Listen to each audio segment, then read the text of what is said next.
Kabayan, habang papalapit ang winter season, this is your perfect time to explore the new places. And this season is something for everyone. So join me as we look the best places to visit this winter season. Charot lang, ang haba kasi ng intro niya.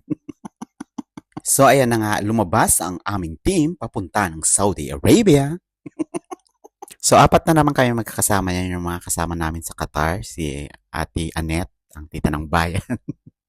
Si Ate Christina ng Brand Me, and of course, our 1BD vlogger na si Richard Martinez. So kung kayo ay taga Bahrain at balak nyo mga ibang bansa at medyo tight ang inyong budget, pero gusto nyo maka-experience ng other country at ma-amaze kayo, try nyo puntahan ang Saudi. So from Bahrain, nag-drive lang kami ng 1 hour to Al Khobar, tapos Al Khobar to Jubail. So sa Jubail nyo po matatagpuan ang place na to na tinatawag nilang Wonder Hills. Hindi po siya Chocolate Hills, hindi po siya si Cherry Hills, hindi po siya si Mark Hills, at lalong-lalo hindi po siya si Nikki Hills.